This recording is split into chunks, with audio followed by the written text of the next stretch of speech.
abajo. La B2 es la última que vimos. Ahí revisamos criterios de evaluación de proyectos, donde destacamos el VAN y la TIR como criterio así como importante.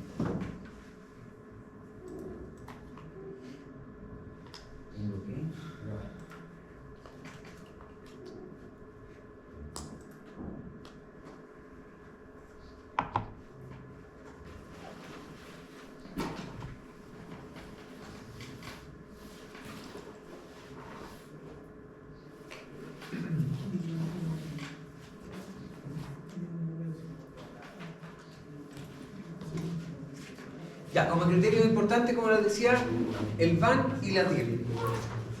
Pero adicionalmente a eso le agregamos uno que se llama el periodo de recuperación y hablamos de algunas cosas cosméticas, como por ejemplo un criterio que se llama el valor futuro neto, pero que les dije que ese no se usa, que como criterio nos entrega la misma decisión, nos permite tomar la misma decisión que nos entrega el VAN, así que es algo más cosmético, es como para responder una pregunta del tipo matemática financiera.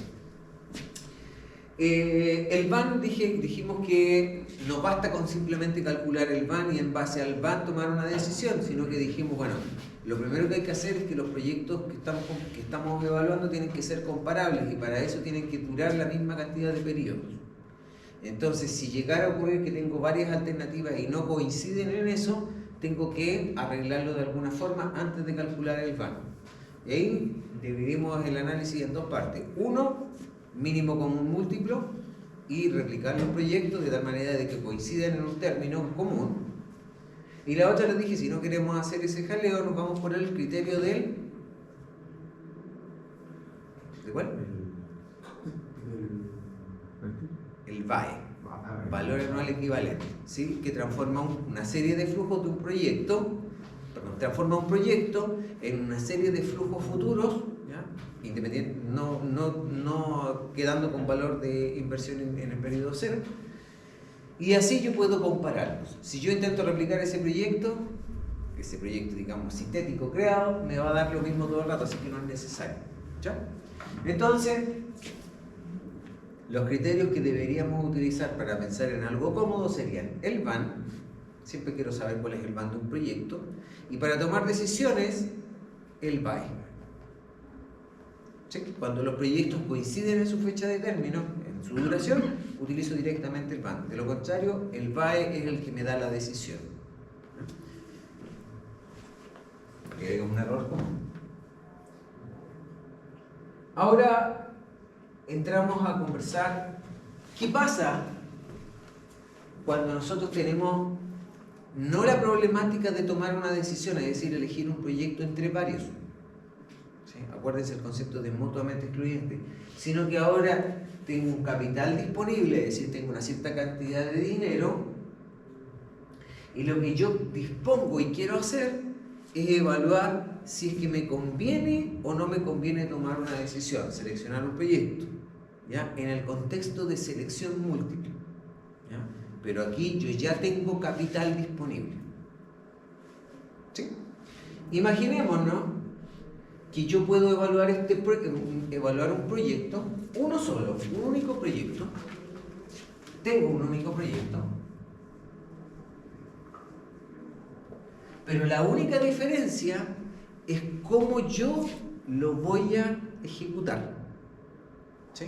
Entonces tengo un proyecto con todo su flujo en el tiempo cero, su flujo en el periodo 1 y así sucesivamente, dura n periodos, pero la única diferencia es cómo yo voy a invertir en él.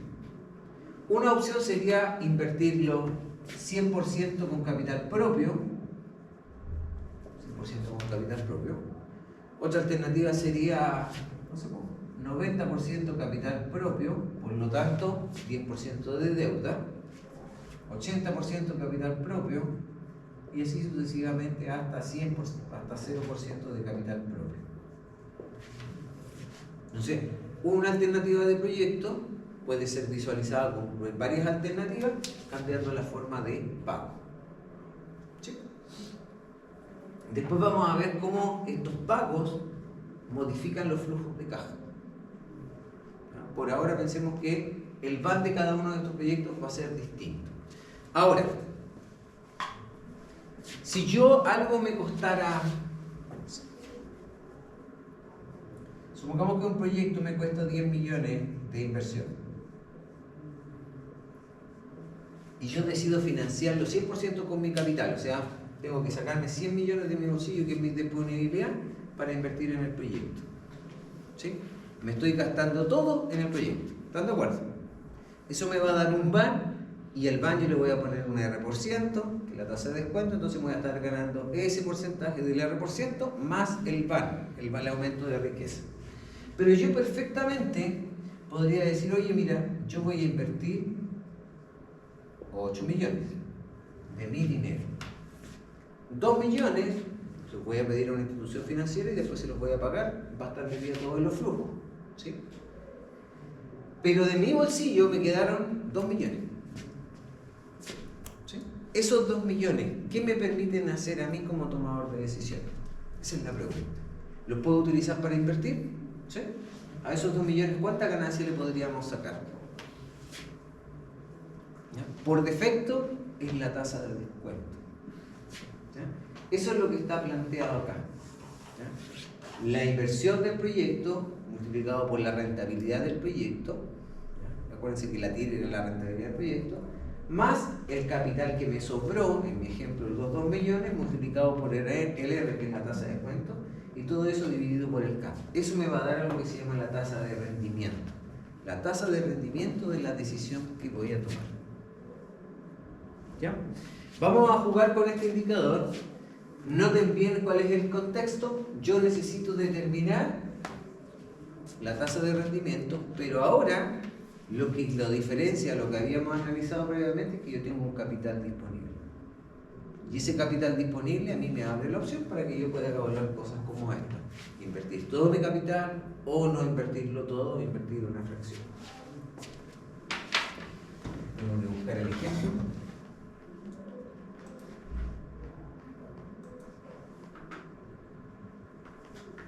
En ejercicio 3, no, este ejercicio 4.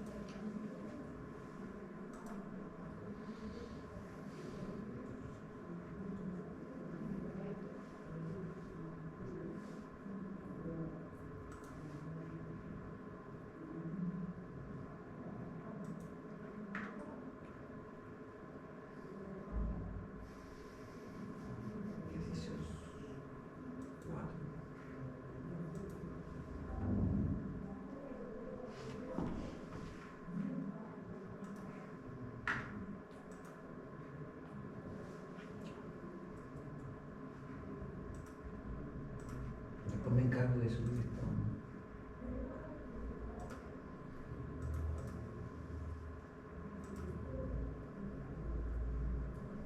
Ya, veamos qué dice el ejercicio.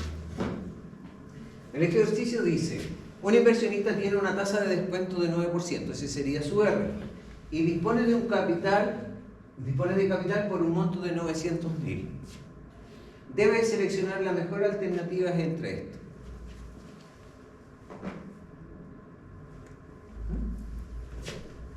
¿Cuál creen ustedes? ¿Cuál se ve más conveniente?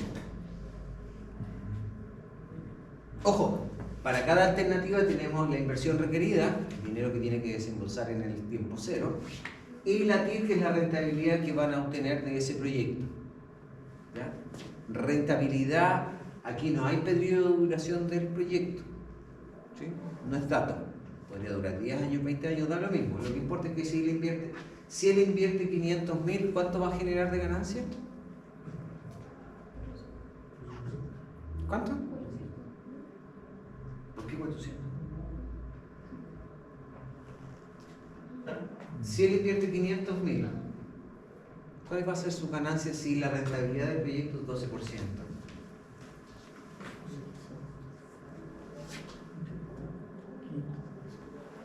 500.000 por 0,12, ¿sí? Esa va a ser la ganancia, o sea, va a recuperar los 500 y adicionalmente va a recuperar el 12% de los 500. ¿Ya? Esa va a ser su ganancia. Nos dicen cuánto tiempo lo va a conseguir. ¿Ya? ¿Cuánto da?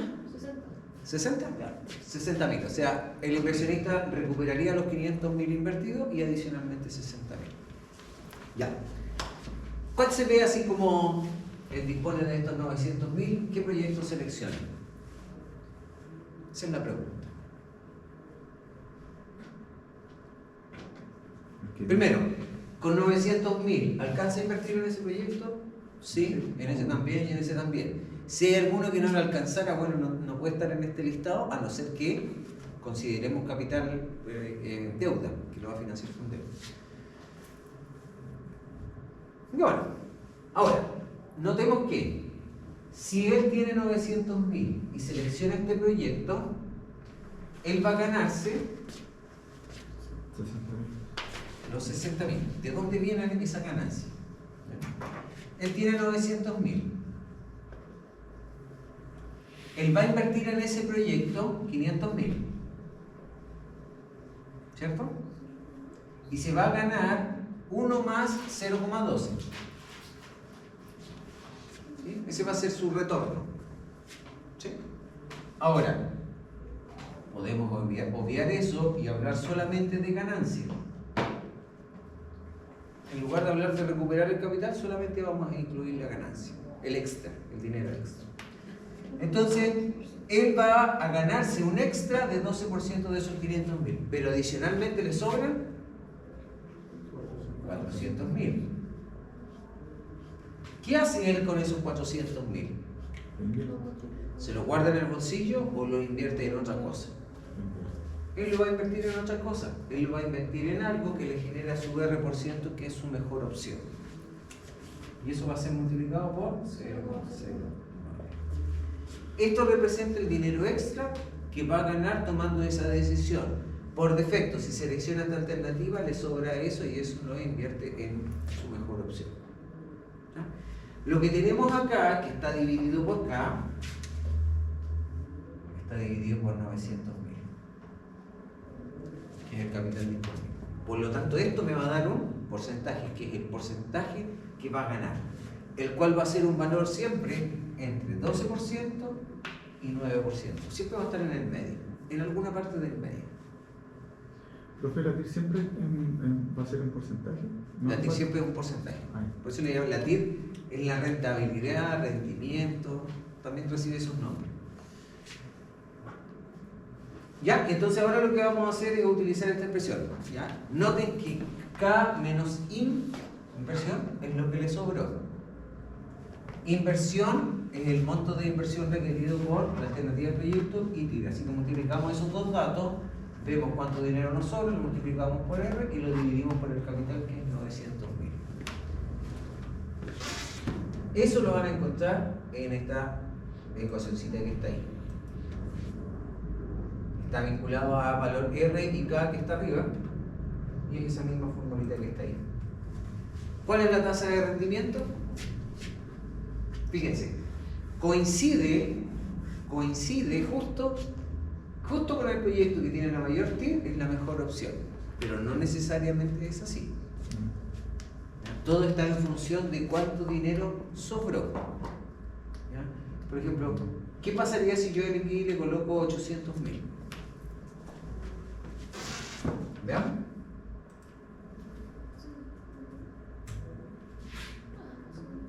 Bueno, 890.000. No, siempre va a dar lo mismo, no estoy diciendo. Es inversión requerida. Tiene que ser mayor que 500.000, porque si no, no va a tener sentido. Tiene que 50. Ahí tenemos un... ¿Se dan cuenta que no da lo mismo el valor, sino que la ganancia que vamos a recibir depende de la rentabilidad del proyecto y también del dinero que nos sobró? ¿Sí? Y obviamente de la tasa de descuento. ¿Cuánto decía originalmente? 150. Ya, entonces, la decisión acá sería: el inversionista debe seleccionar la alternativa 2, lo cual consigue un rendimiento de 13,2%, ganándose por su proyecto 750 por 14%, más La diferencia entre 900 y 750 son 150.000, a lo cual le va a sacar una rentabilidad del 9%, que es el R que tiene. Eso es lo que está descompuesto acá. Y eso sería el monto extra. Entonces, esta persona, ¿cuánto se está ganando al final? ¿Cuánto está después de... Supongamos que avanzamos el tiempo, el mundo de los negocios no avanza así, pero supongamos que avanza el tiempo y él colecta todo el dinero y se lo guarda en el bolsillo. En su bolsillo va a lograr meter los 900 que tenía más este monto adicional. ¿Sí? Los negocios no funcionan así. Para nada. La persona, una vez que tiene capital, va a volver a invertirlo o lo va a gastar, no se va a quedar con el dinero en el bolsillo. Hay algunos que solamente les gusta gastar. Profe, hay un compañero de 28. ¿Hace cuánto está?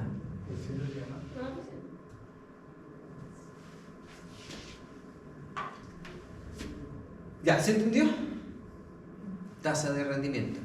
Es importante, a veces en muchos cursos de ingeniería económica es obviado esto, ¿ya? Pensando en que da lo mismo, pero no da lo mismo, ¿ya? El problema es distinto aquí que el problema que vimos anteriormente, ¿ya?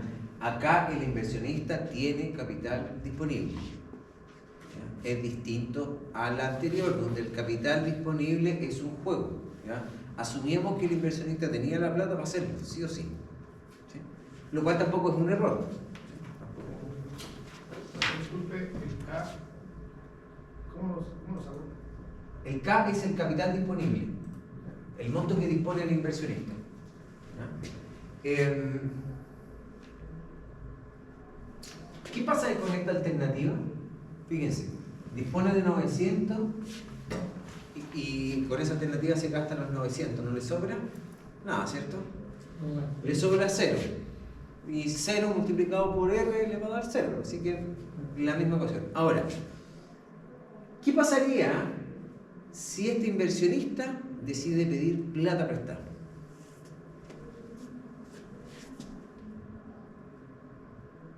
Voy a bajar Decide pedir plata prestada. Entonces, esa es la política. Ahí no se puede considerar como un cabo, ¿no? Porque... No sería acá. O sea, ojo, si es un capital de él ahora, ¿sí? Es un capital de él. O sea, el banco le prestó 100 lucas para completar el millón. El dinero ya es de él. Pero lo que tenemos que tratar de modelar es que él tiene que devolver eso. Eso sí. ¿Se fijan? Entonces, chuta, ahí ¿cómo lo hacemos? Porque por un lado, nosotros vamos a tener más capital, pero yo obtuve, el inversionista tomó ese capital a costa de que lo va a pagar en pagos futuros. ¿Sí? Ahí lo borré. Aquí tenía flujo, ¿cierto? Sí. Entonces, ¿qué es lo que estamos haciendo? Incrementando el monto disponible en el periodo 0 a costa de que voy a tener que tener ingresos negativos durante los periodos 1, 2, 3, 4, 5 para pagar el monto. Así que, cuando ocurre eso, el mejor instrumento para evaluar eso es el PAN. El PAN. De hecho, una de las preguntas que muchos inversionistas les gusta responder es ¿cuánto debo invertir yo de mi capital en el proyecto? ¿Ya? Y el BAN hace la cuantificación, pero lo que hay detrás son estados financieros. O sea, el inversionista dice, mira, ¿sabes qué? Yo tengo mucha deuda, así que si voy a meterme en un proyecto ya no puedo financiarlo con deuda, tengo que financiarlo con capital propio, ¿cierto? Porque si no los bancos me van a empezar a quitar el dinero que me prestaron.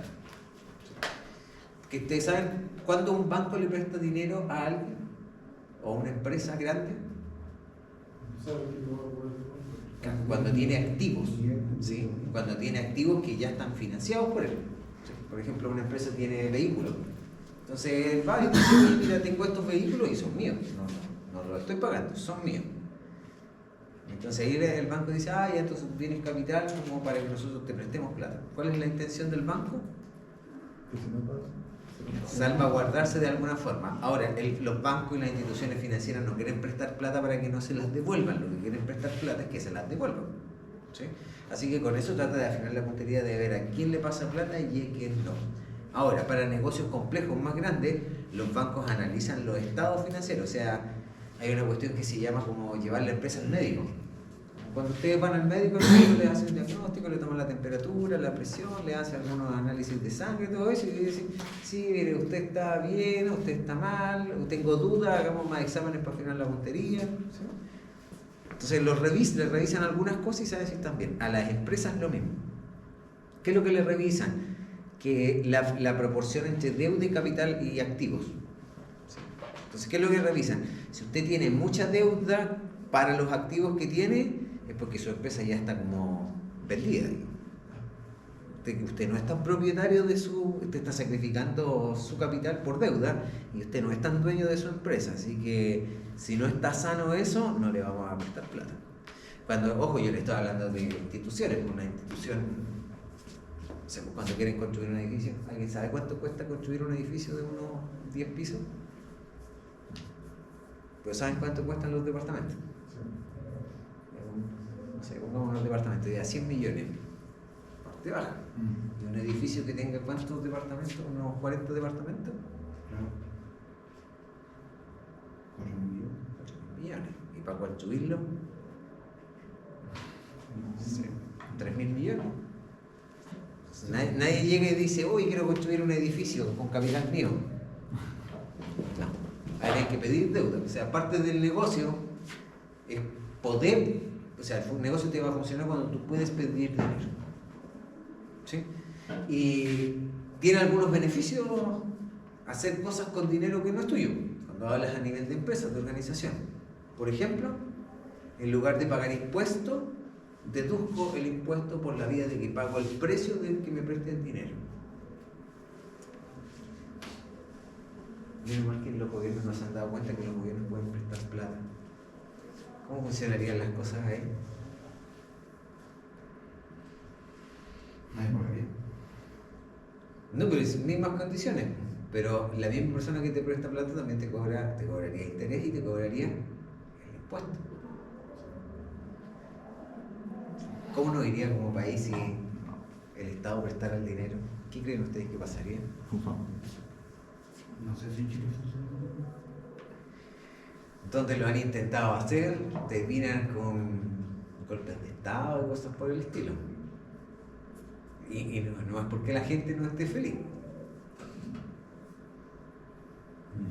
Cualquier banco que se va a instalar a un país, si le hacen eso, es como cerrar el negocio. Usted ahora se va a dedicar a administrar cuentas, pero ya no puede prestar dinero.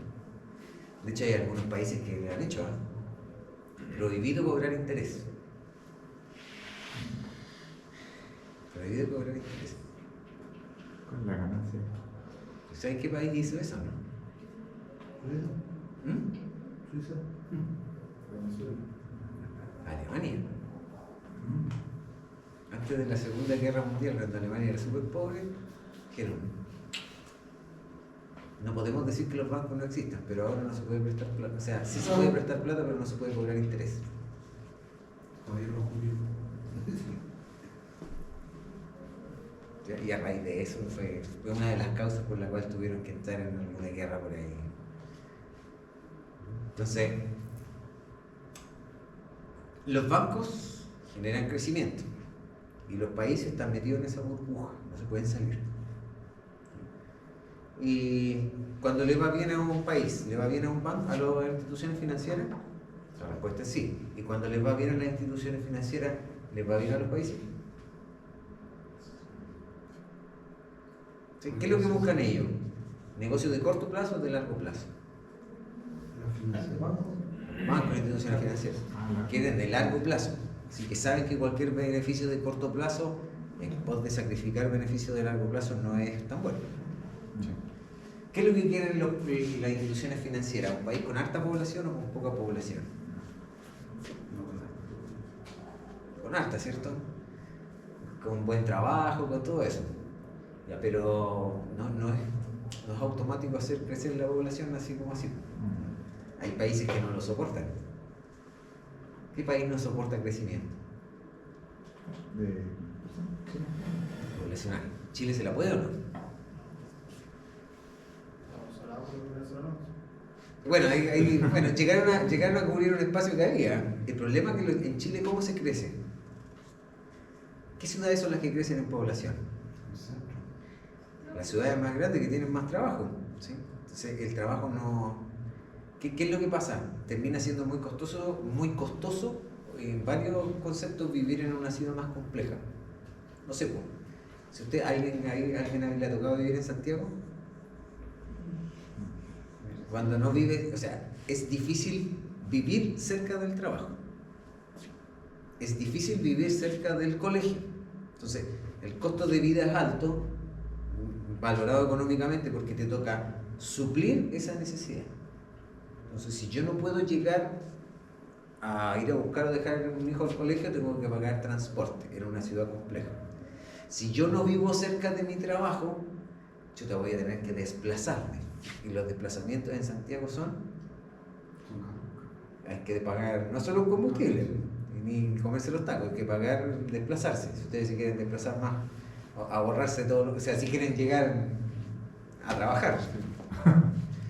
Entonces, todo eso hace que no sea fácil crecer en Chile. Hay países que ya van de vuelta en eso, por ejemplo en Brasil van de vuelta. En Brasil algunas ciudades crecieron tanto, que cuando tú dices vivo en la misma ciudad tuya, nos demoramos un día en reunirnos o más, viajando, atravesar la ciudad. O sea, ahí empiezan a aparecer otras cosas. Cuando tienes que moverte rápido de un punto a otro es en helicóptero.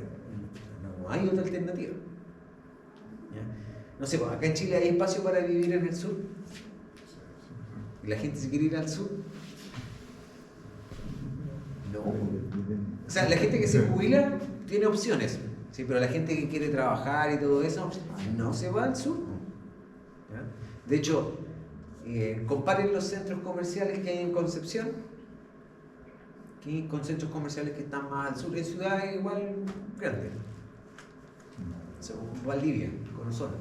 Se dan cuenta que no es lo mismo. Ya, eso pasa acá. En otros países no están así. En otros países la gente dice, mira, yo me quiero ir a esta ciudad porque igual puedo trabajar, hacer lo mismo, pero tiene algo distinto. Entonces, a medida que va creciendo la población, se va repartiendo más equitativamente. En cambio, aquí en Chile colapsa. Y Chile es un país que no soporta mucho, porque Chile no es un productor de alimentos que pueda cubrir necesidades. De hecho, hace poco me enteré que en Chile ni siquiera somos capaces de cubrir un porcentaje considerable de lo que es el consumo de legumbres en Chile. O sea, las legumbres que antes en Chile se fabricaban, se hacían legumbres, ahora no, porque la legumbre llega de Argentina, llega incluso de Canadá. No sé si de Europa, pero imagínense traer legumbres de Canadá, atravesarse de norte a sur, porque acá decidieron no hacer más legumbres. Entonces, el costo de vida es caro y va a seguir siendo caro mientras no se hagan políticas de ese tipo. A no ser que empecemos a comer madera, pino. El problema es que el pino en Chile, la madera y los productos de la madera se venden al precio que se venden afuera. Lo cual es completamente ilógico, porque si el producto va para afuera hay un tremendo transporte que cargarle. En cambio, si lo consumimos acá, no tanto. Es como rara la ecuación.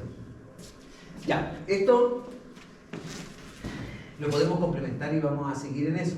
Nos vamos a pasar al punto 3. Pero este punto 3 no lo quiero ver porque hay muy poco público y esta cuestión quiero que me salga una sola vez.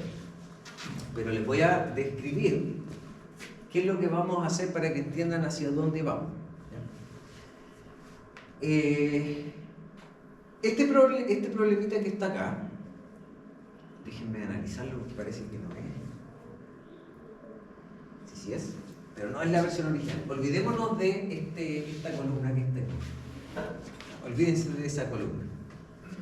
Describe que hay distintas naturalezas de proyectos. Me falta un pedazo de columna. Hay proyectos o alternativas de inversión. Ojo, este es el problema que tiene una persona que tiene mucho capital, tiene un capital disponible y él quiere decidir qué proyectos seleccionar. Entonces supongamos que él tiene algún terreno camino a Florida, ¿sí? Y en ese terreno camino a Florida pidió a algún agrónomo que le hiciera algunos estudios y él le dijo, mira, tengo 3 alternativas que puedes hacer en ese predio. plantar A, plantar B y plantar C y dedicarlo al comercio, o sea, produces y vendes. La primera alternativa te da un ban de 1000, la segunda un ban de 12.000, la tercera un ban de 15.000. Tienen distintas inversiones requeridas, ¿sí? Pero son alternativas mutuamente excluyentes entre ellas. Como utilizan el mismo recurso, que es un pedazo de terreno, tú puedes seleccionar solamente una dentro de ese grupo. O sea, si seleccionas una, descartas otras dos. ¿Está bien? Así lo mismo ocurre con otro predio que tiene, no sé, en Lenca, ¿sí? Las afueras de Lenca, donde pueden colocar un negocio que se dedique a vender empanadas fritas o ceviche. Son excluyentes también. Una descarta la otra. ¿Sí? Y lo mismo, tenemos el ban del proyecto, el ban de la alternativa y la inversión requerida. Acá tenemos proyectos independientes. ¿Cuáles son los proyectos independientes? Los proyectos D y los proyectos E. ¿Qué quiere decir independiente? Que tú puedes seleccionar D, puedes seleccionar E, o ninguno de los dos, o uno de los dos, cualquier combinación. Y no tiene ninguna relación con lo que tú tomaste en los proyectos de allá o lo otro. ¿Ya? Es como de elección libre. ¿Sí? ¿Ambos se pueden tomar? Ambos se pueden tomar. O sea, no sé, alguien me dijo que comprara, no sé, un ticket de, no sé, Bitcoin y otra cuestión. ¿Sí? Voy a comprar acciones de LAN Chile. Ah, no, ya no existe LAN Chile, es la TAM. Lo mismo, pero se fusionó con otro y le cambiaron el nombre. Se fusionó afuera, porque adentro sigue siendo lo mismo. Y los otros son los proyectos dependientes. ¿Ya? Es un listado de proyectos, ¿ya? Donde tiene una característica, tiene una relación con la selección de otros proyectos. Entonces, ¿qué es lo que nos dice? Bueno, estos proyectos se llaman F, G, H y J, tienen para cada uno su ban y la inversión requerida, pero tú puedes seleccionar este proyecto F si es que tú seleccionas el proyecto E. Es decir, si tú seleccionas F, puedes seleccionar F. No estás obligado, pero puedes. Pero si no seleccionaste E, no puedes seleccionar F. ¿Entiendes la relación? Acá hay una relación de un proyecto con dos. Si tú seleccionas C y E, puedes seleccionar H. ¿Ya? Si seleccionas solo C y no E, no puedes seleccionar H. ¿Hay alguna relación que no esté metida ahí? No acepte. No, la decisión es aceptarlo o no aceptarlo. ¿Cuál conjunto selecciona? Ojo, el capital es restringido, tienen un monto máximo de capital. No sé, ustedes quieren seleccionar proyectos cuya suma de los montos a invertir no supere ese capital, pero quieren maximizar la cantidad de la suma del ban. Bueno, hay una relación de O. No está metida ahí pero en el ejemplo, pero es de O. O sea, tú puedes ejecutar el proyecto J siempre y cuando tú selecciones el proyecto I o el proyecto H. Todo eso lo podemos modelar. Y todo eso, toda la información requerida está acá. Entonces tenemos los grupos mutuamente excluyentes identificados, los proyectos independientes, los proyectos dependientes. Estos dos siempre van y los grupos mutuamente excluyentes, bueno, cuando aparezca un grupo mutuamente excluyente tenemos que agregar ahí otro grupito.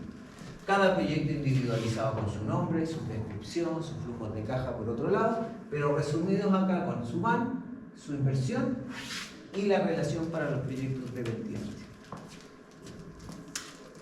¿Ya? La pregunta es cómo tomamos esa decisión, cómo seleccionamos cuál es la mejor combinación de proyectos.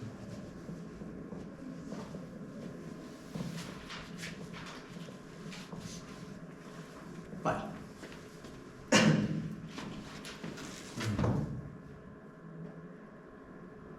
Bueno, acá, solamente para avanzar un poco, esto lo resolvemos con, ojo, el instrumento es una cosa que se llama el solver de Excel, ¿ya? Que es una aplicación que está incluida en el Excel que permite resolver este tipo de problemas. Pero la teoría sobre la cual se sustenta esto es la teoría de la optimización. ¿Ya? La teoría de la optimización nos dice que nosotros podemos optimizar a través de un modelamiento matemático. Es decir, nosotros representamos estas cosas con ecuaciones y variables de decisión. Parecido a lo que están haciendo con el método de Lagrange con el profesor Dante. Pero la diferencia que tiene, ojo, no en cuanto al quehacer de la optimización, porque la optimización básicamente consiste en darle valor a los X, ¿cierto? El método de Lagrange, ustedes buscan, es un método, no sé cómo le llaman, condición de primer orden, condición de segundo orden. A la primera derivada, ¿cómo le llaman? Primera derivada igual a 0. Que tiene que haberle puesto un nombre, generalmente le llaman condición necesaria o condición de primer orden. Y la otra se llama condición de suficiencia o condición de segundo orden. ¿No han estudiado el método de Lagrange? Ya. La teoría de la optimización, a través de métodos matemáticos, algorítmicos, busca darle valor a los X. Con el profesor Dante deben estar revisando la teoría, que hay que derivar y hacerlo manualmente, resolver sistemas de ecuaciones.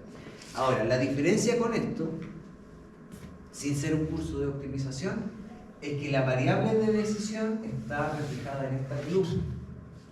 Y aquí nosotros no nos cuestionamos, no queremos saber cuánto dinero invertir, sino que la decisión es si seleccionamos sí o no un proyecto.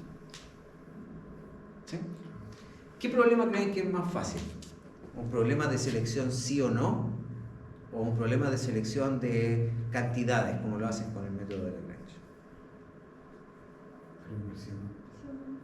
¿Cuál es más fácil? Es más difícil. De hecho, ¿han escuchado hablar de que existen unos problemas que se llaman problemas NP complejo o NP hard? ¿No? Que existen problemas en ingeniería que no se pueden resolver en un tiempo polinomial. O sea, tengo el problema, lo metí al computador, hice todo, le aprieto Enter y ahí quedó. Al final, ¿qué es lo que está haciendo el computador? Empieza, no sé, a resolver el problema o se va a demorar mucho tiempo que no puedo esperar, o el procedimiento de resolución genera tantos subproblemas por resolver y los va acumulando que al final solamente registrar esos problemas pendientes por resolver te consume toda la memoria RAM, y el computador en algún momento va a decir, oye, se me acabó la memoria RAM, no puedo seguir. ¿Qué haría ahí alguien? Un ingeniero de computación diría, cómprale más RAM, si se abre y se le coloca el RAM y listo.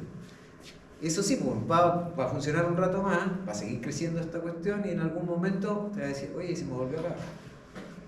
¿Ya? Esos son problemas del tipo, no existe memoria RAM para resolverlo. Y este problema acá encaja en eso. Yo voy a hacer una aberración, pero una aberración para que se entienda. Bueno, aquí hay algunos ceros que están de más, voy a borrar para que no se vean. Ese que está ahí. Eso no pasaría por el computador cuántico. Todavía no sé cómo funcionan los cuánticos, pero Se supone que ojo. funciona con el 1 y 0. ya, pero da lo mismo, porque al final vas a tener que votar los estados, ¿sí? Va a pasar lo mismo. O sea, va a ser menos, pero va a seguir siendo mucho. ¿Ya? Es que estos problemas tienen esta característica. Supongamos que acá está el tamaño del problema.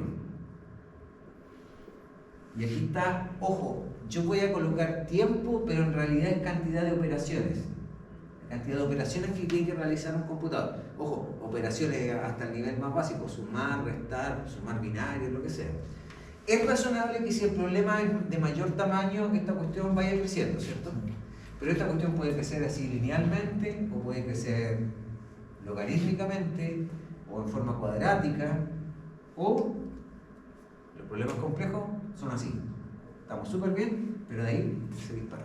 Entonces hay un tamaño de problema que si yo lo supero, ya pasamos, no lo vamos a poder resolver.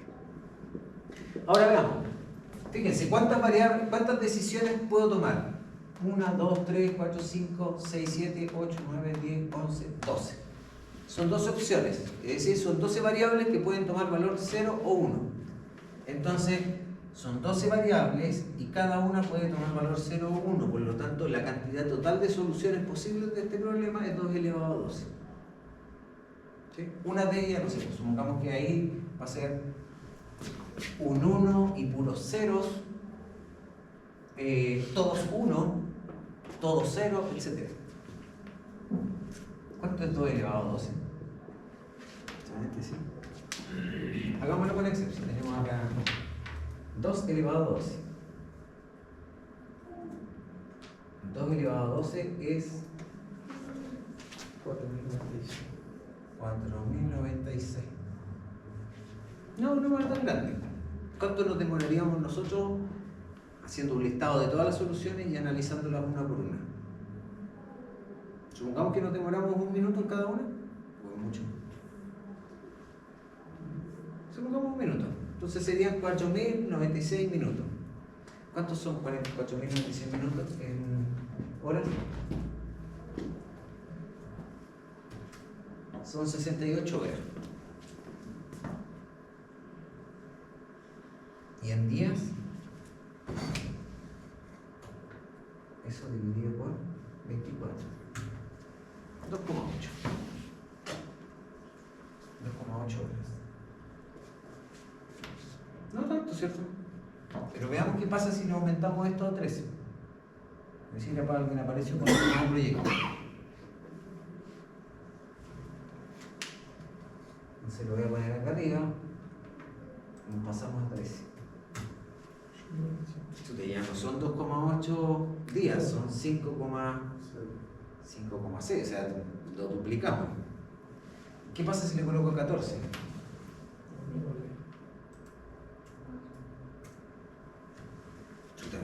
Porque cada vez lo vamos duplicando.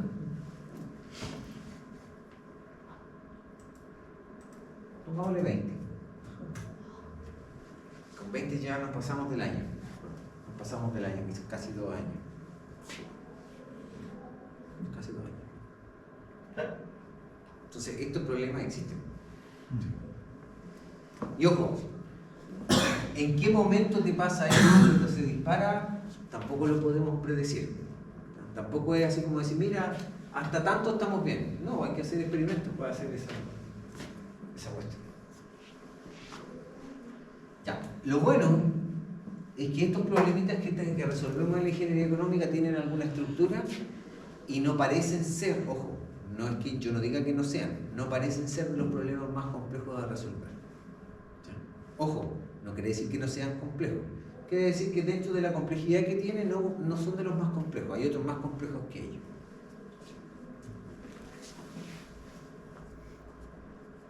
¿Ya? La próxima clase vamos a revisar cómo se resuelve con el solver de Excel.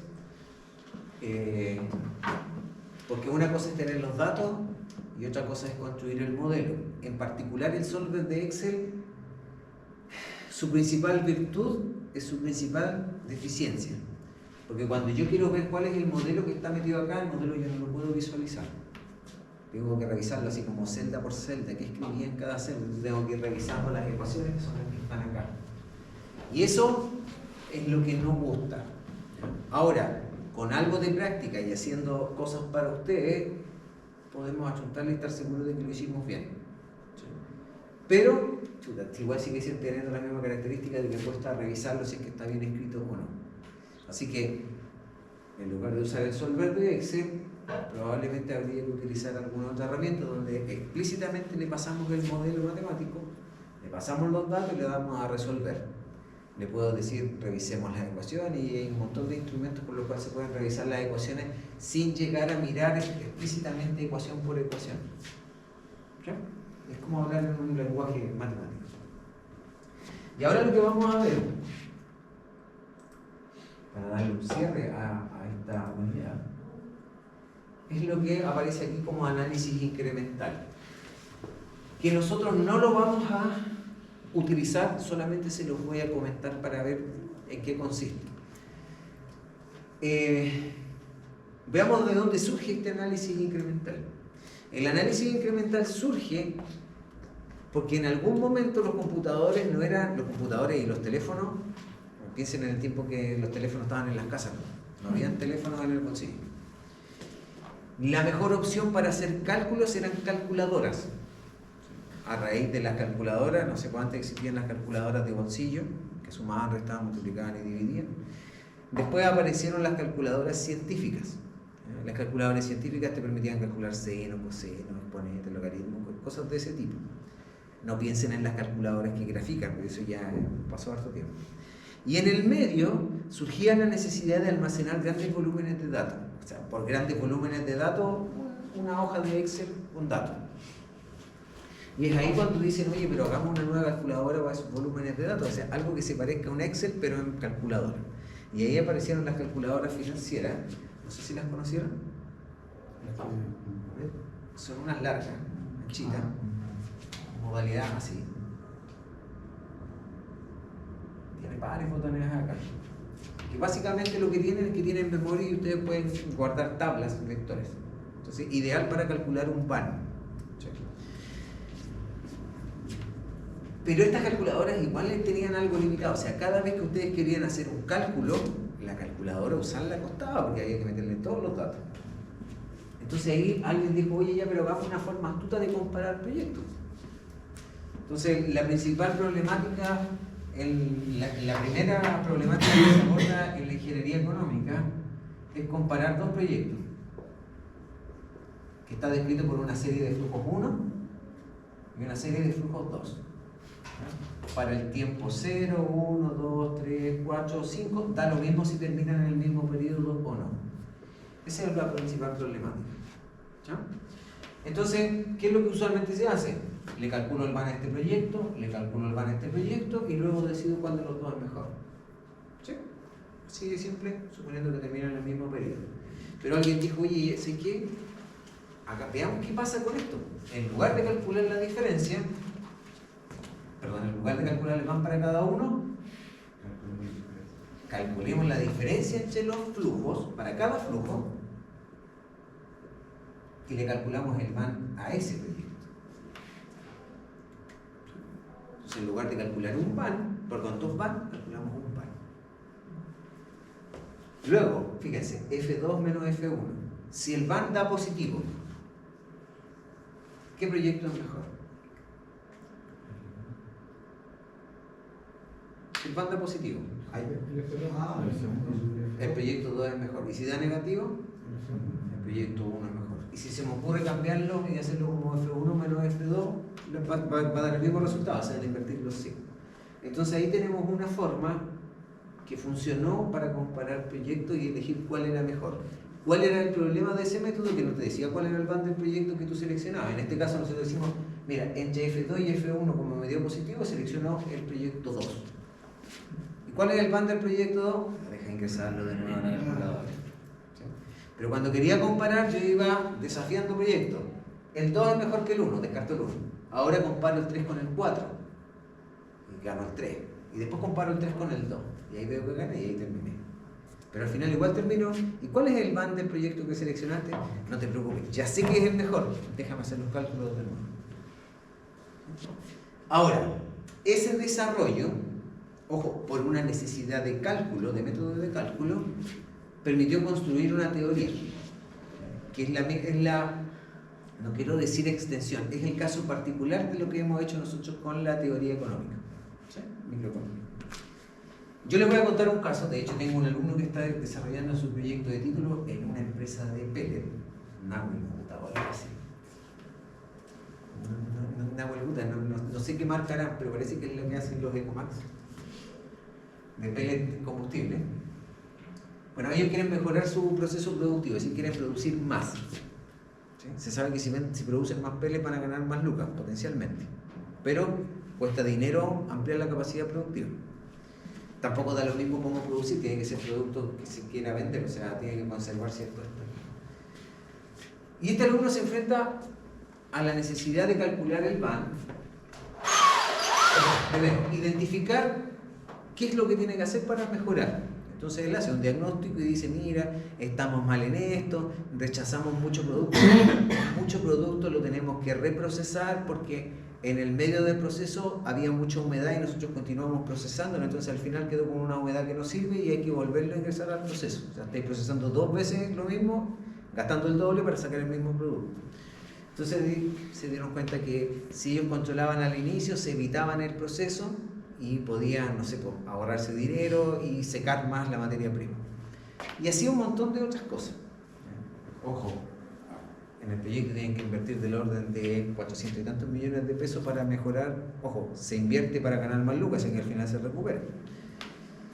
Pero él dijo, "Chuta, ¿cómo evalúo todo esto sin meterme en los datos concretos de la empresa? Sí, concreto.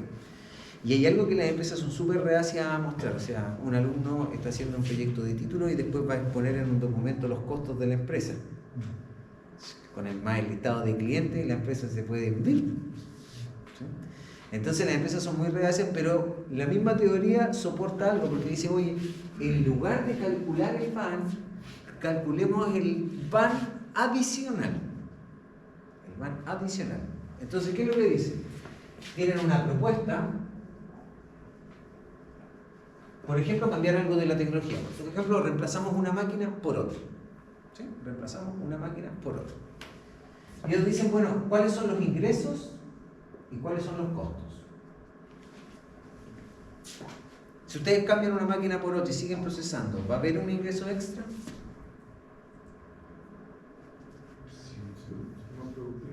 Más productivo. Entonces, ¿qué deberíamos considerar como ingreso? La capacidad extra de fabricación, suponiendo que todo lo que fabricamos lo vendemos. ¿Sí? Entonces, producción extra. Si antes se fabricaban 100 y ahora se fabrican 120, estamos hablando de 20 extra. Así que serían esos 20 los que yo coloco ahí como ingreso. Otra cosa que también se debe incluir como ingreso, el ahorro en costo. Si antes cada kilogramo de pellet me costaba fabricarlo 250 pesos, cada kilogramo me costaba 250 y pasamos de 250 a 240, me estoy ahorrando 10 por la fabricación. Así que le coloco ahí 10 por kilogramo fabricado. Entonces yo modelo que el ingreso es el ahorro. ¿Sí? Ahorro, el ahorro. Y ahí tenemos el ingreso. Listo. La máquina vieja, ¿la vendemos? ¿La liquidamos? Ahí también tenemos 8. Eso ya sería como sumar algo de recuperación. Recuperación de la inversión. ¿Y qué sería considerado costo? Ojo, hemos modelado solamente las diferencias de ingresos, lo adicional. El costo también tiene que ser en la misma pauta. ¿Sí? Costo operacional.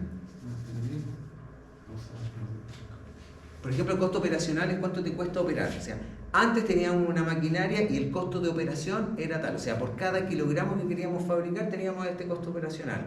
Ahora es más o menos. ¿Sí? Y eso es un costo. Si hay un costo adicional es más caro, lo colocamos acá. Si es más económico, estamos hablando de ahorro. ¿Ya? ¿Mantención? ¿Pueden haber diferencias? Sí, también. Entonces, en cada aspecto operacional, yo debo sumar los costos.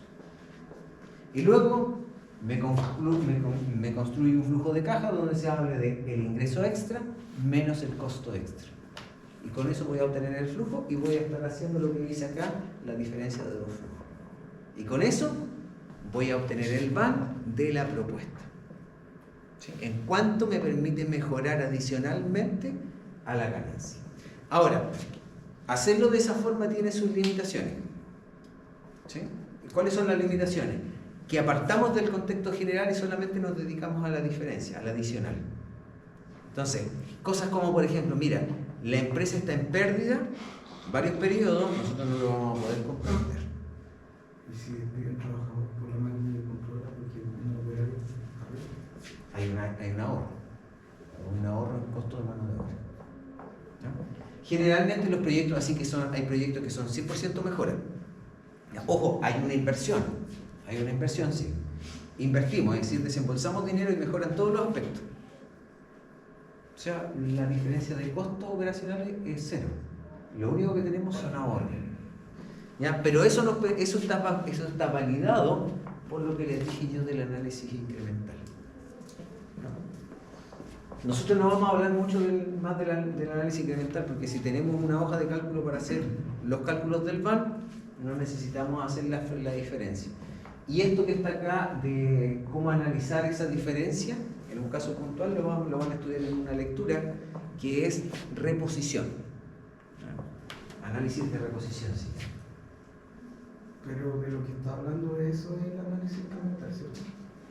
El mejorar no sé, un proceso. No, el método. O sea, en lugar de hacer el análisis completo de todo el negocio, tú te dedicas solamente a modelar el qué pasa con el cambio, la diferencia, nada más que eso. ¿Ya? Y eso se sustenta en el análisis incremental. Porque en lugar de modelar algo, estoy mezclando dos negocios. O sea, antes yo tenía un proyecto, funcionaba así, estos eran los costos, y ahora tengo una versión 2. Lo que estoy modelando yo es la diferencia del segundo menos el primero. Eso es lo que yo estoy esforzándome en modelar. ¿Ya? Ahora, si yo los tuviera explícitos, es decir, mi forma de operar mi negocio actual es esta, y con la nueva versión es este, y esos son los costos con todo el detalle en el contexto del negocio, yo calculo la diferencia y voy a llegar a lo mismo que planteo solamente analizando las diferencias. ¿Y la ganancia? Las ganancias acá son ahorros e ingresos extra. Que dijimos que en este negocio del pellet el ingreso extra provenía se generaba un ingreso extra por la vía de se fabricaba más, suponiendo que se fabrica y se vende. También se generaba un ingreso extra, ¿ya? ¿Por qué? Porque el costo era más bajo, ¿ya? Eso es precio menos costo unitario. Si este baja, por cada kilo vendido estoy recaudando más. Y el resto es por ahorro. ¿Ya? Ojo, por mucho que yo diga que esta cuestión se hace, a veces es complejo. Por ejemplo, cuando yo les digo, oye, pero mira, lo que pasaba era que cuando estaban haciendo el pellet, tenían un 25% de rechazo porque el pellet estaba saliendo muy húmedo. Entonces, ¿qué es lo que hacían? Pescaban ese pellet que ya estaba elaborado, lo volvían a volver a chancar y lo volvían a ingresar al proceso. Se estaba procesando 2 veces. Con esta propuesta que hicieron, se evita eso porque antes de terminar de elaborar el pellet le hacen una medición de humedad, con sensores. Y si no da, no lo van a ingresar al proceso, lo van a dejar secando más rato. ¿Se entiende? Entonces, se van a evitar eso. Ahora, ¿cuánto nos ahorramos en eso? Bueno, puede decir, el 25% de lo que procesábamos le ocurría a eso. 25% le pasaba eso, el 25% había que procesarlo 2 veces desde el proceso tanto al proceso tanto. Ya, pero yo conozco los costos de esa parte del proceso. Así que el 25% por las toneladas totales que están fabricando por el costo. Eso es lo que se van a terminar ahorrando. Pero también después pueden decir, oye, pero mira, operar el sensor tiene un costito adicional.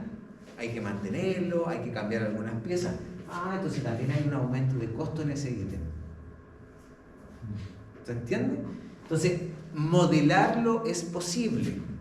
¿Tiene complejidades? Sí. Pero ojo, el análisis incremental te permite hacer el estudio y sacar una conclusión.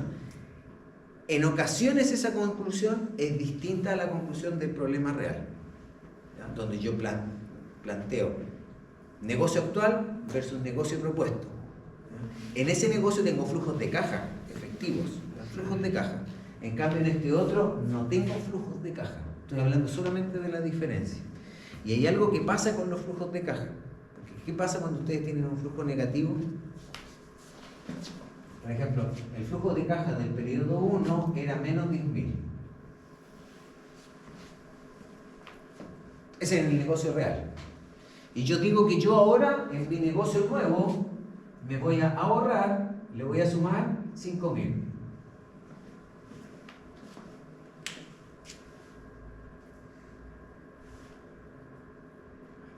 ¿Cómo me quedaría la diferencia? Ya, pues, entonces, efectivamente, en ese periodo, antes eran 10.000. Y ahora me estoy ahorrando 5.000. ¿Cuál sería el flujo real de la propuesta nueva? De la propuesta nueva sería que estamos con negativo en 5.000. Negativo en 5.000. Ahora, mi propuesta nos va a capturar ese negativo en 5.000. ¿Sí? Porque negativo en 5.000 significa que no vamos a pagar impuestos. ¿Sí? Entonces, de alguna forma, lo que estamos haciendo se faculta cuando el negocio ya está en marcha. ¿Sí? Y hay algunos que dicen, mira, tú tienes un negocio que ya está en marcha y que es un negocio rentable, por eso quieres hacer un estudio de mejora, es decir, estás dispuesto a invertir para mejorarlo más, entonces se aceptan estos supuestos. El negocio es bueno, se autofinancia, no tiene problemas de capital de trabajo que sería como para cubrir esas falencias. Si no tiene eso, bueno, la conclusión que vamos a sacar con este método incremental va a ser la realista.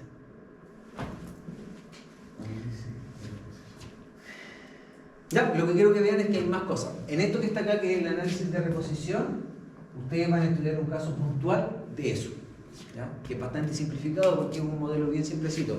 Análisis de reposición consiste en determinar en qué momento ustedes tienen que reponer algo. No sé, pues, compran un vehículo cuya vida comercial es de 6 años, ¿sí? Y ustedes dicen, mira, yo estoy dispuesto a reponer este vehículo, es decir, reemplazarlo entre el año 3, 4, 5 o 6. Tengo que decidir en cuánto me conviene. Y lo que voy a hacer es modelar las diferencias de valor. En lugar de hacerlo completo, solamente con las diferencias.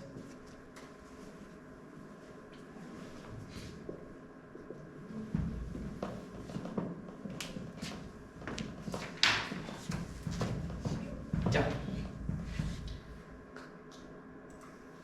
Ya, pues lo dejamos hasta ahí. Bueno, clase más corta. El sábado nos vamos a meter al solver de Excel.